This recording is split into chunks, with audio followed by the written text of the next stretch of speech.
Hi people, good day and welcome back to our YouTube channel, Marjan's Garden. So ayan, kahapon guys ay naitanim ko na guys yung mga succulents na galing kay Igor's Succulent Corner and then kay Ma'am Prenny. So sinabay ko na lang sila guys na itanim.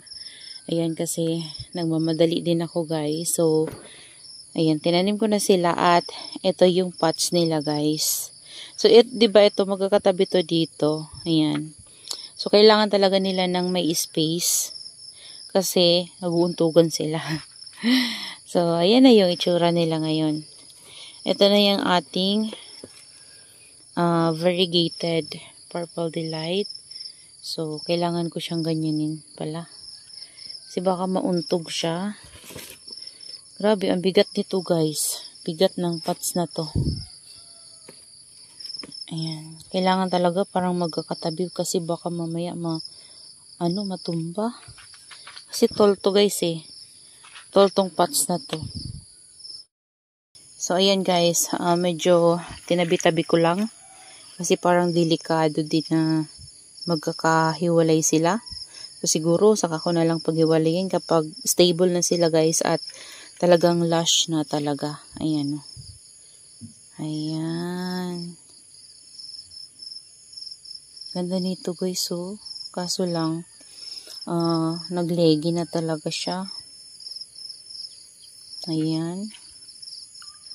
Tapos ito guys, naglegi na rin itong mga Purple Delight natin. Ayan. Naglagas pa yung ibang leaves guys. Pagkuha ko sa box, mayroong mga natanggal na ganyan no.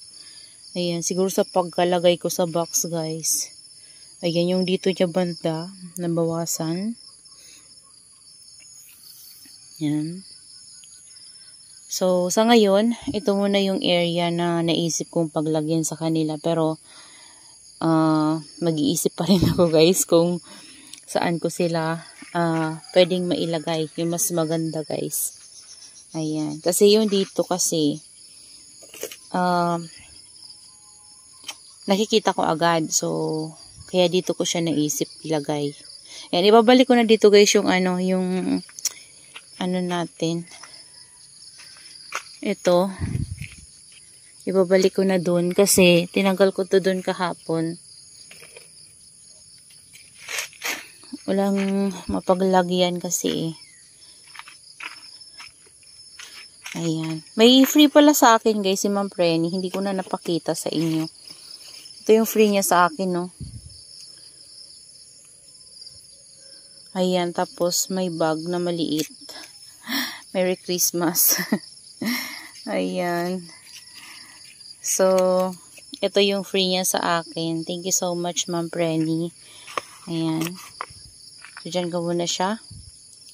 So, yan na yung ayos nila ngayon, guys. Akala ko hindi ko na ito mailalagay eh. Kasi kahapon, nahihirapan ako na itanim to dito kasi nag-uumpugan sila. Pero, ayan. Mas okay na yung ganito, guys, na medyo kakalapit sila kasi baka mamaya biglang matumba. Lalo na pumapasok dito guys yung pusa. Ayan. So, yan sila guys yung ating snow peach and then yung ating hybrid Ellen and yung ating variegated Purple Delight from Ma'am Sheena and this one from Ma'am Prenny. Ayan. So, yung ating variegated guys, polvo niya na galing kay Ma'am Prenny ay nandito. Ayan. Ito siya. So, medyo na anuhan na to guys ng grow light kagabi. Kasi malapit siya sa grow light natin. Kasi naka-grow light yung ating, ayan no, yung madiba natin na carunculate para hindi mawala guys yung drops niya. Ayan. So, dito ko siya nilagay. Ito, pat niya talaga to guys na ni-ready ko. So, yan. Yung ating variegated polvo niyan. So, meron na tayong variegated polvo niyan ngayon. Ayan. Di ko alam kung ililipat ko siya. Siguro guys, ilipat ko muna to kasi feeling ko iinit ngayon. Lipat ko muna guys. Baka kasi masunburn siya. Ito nga din guys, iniisip ko munang ilipat kasi diba last time yung mga nandito natin na sunburn. So ito hindi naman yung mga dito pero Matangkad kasi to eh. So, medyo malapit kasi to guys sa bubong. Kasi mataas tong patungan ko na to. Ayan o. Kaya, natatakot ako na ma-sunburn. Ayan, dito kasi banda, hindi sila ma-sunburn guys kasi, ano dito, mababa layer kasi to. So, medyo mababa na tong area na to. Kaya yung mga na-sunburn natin guys, nandito ko nilagay. So, nakaka-recover na sila guys. Ayan o. Tapos, yung iba naman natin guys na, succulents, hindi ko pa na itatanim. Ayan, ito yung free sa akin ni Ma'am Sheena.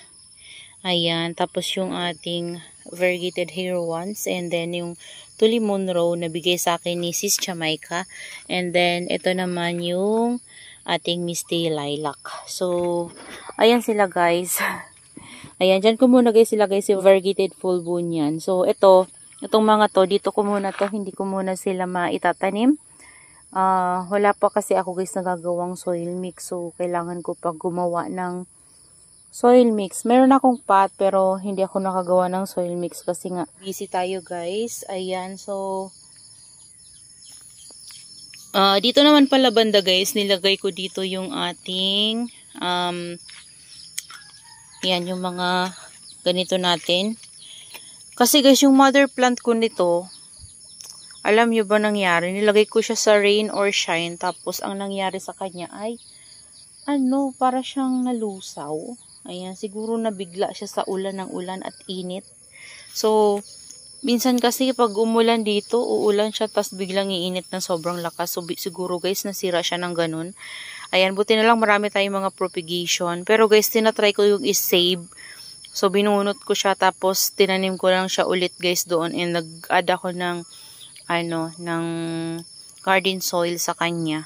So, ito, pinasok ko na to dito kasi baka mamaya malusaw siya. Gusto ko kasi ito guys paramihin para mag-trail siya kasi favorite ko talaga ito.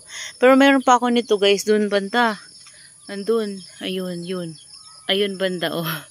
Ayan, nandun siya banda. So, tapos yung natin, propagation natin na naghahang doon na yan. So, yan yung meron pa ako. Tapos, meron pa rin ako guys nasa rain or shine. Yun, hindi naman siya napapano. Pero yung mother talaga nito, na gano'n na yun dati, pero na-save ko pa siya, tapos bumalik ulit yung ganda niya, tapos binalik ko ulit siya sa rain or shine. Ayun, bumigay ulit guys. So, hindi niya kinaya. So, kahit na kinakaya ng ibang propagation ko ng ganito, rubiniclis sa labas. Meron din guys na rubiniclis na hindi talaga nila kinakaya. Ayan, nakadepende siguro sa health nila guys. Ayan, so kaya dito ko muna sila guys sa loob. Ayan, so papalaguin ko na lang muna yan dito. At siguro hindi ko na ilalabas yung ibang yan. Kasi baka mamaya guys, na naman sila sunog or kaya malusaw. So, yun lang naman guys yung nagawa ko dito sa garden. Yun, naitanim ko na sila. Ipapakita ko na lang sa inyo guys kapag naitanim ko na rin yung iba natin. Ay, meron pa pala guys yung isa natin, si Pink Pebbles. Ayan, napaka-chubby talaga ni Pink Pebbles. Doon ko siya guys tinanim. Ayun. Yun yung ating Pink Pebbles. Ayan.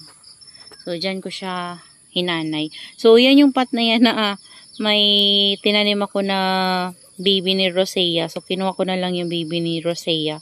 So, wala akong mapagtaniman. Nilagay ko siya doon sa maliit na pot. Hindi ko na alam kung saan ko sinot. Ay, ayun. Ayun siya, oh. Nakapatong. Ayan. So, yun lang naman guys.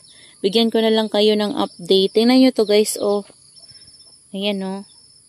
Malalaki na yung baby ng aking flapjack. Ayan.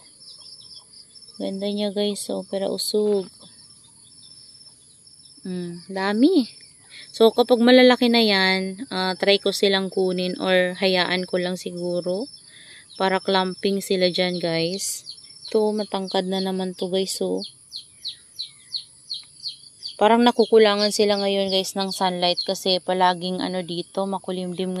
Mga ilang days na rin guys, makulimlim. Tapos, medyo minit man ng konti pero uulan. Yan, panay ulan-ulan, makulimlim. Kaya ganun guys. So, kaya kulang sila sa sunlight ngayon. So, that's all for today's video guys. And I hope you enjoy watching and see you on my next vlog. Happy gardening everyone. Bye-bye. Bye!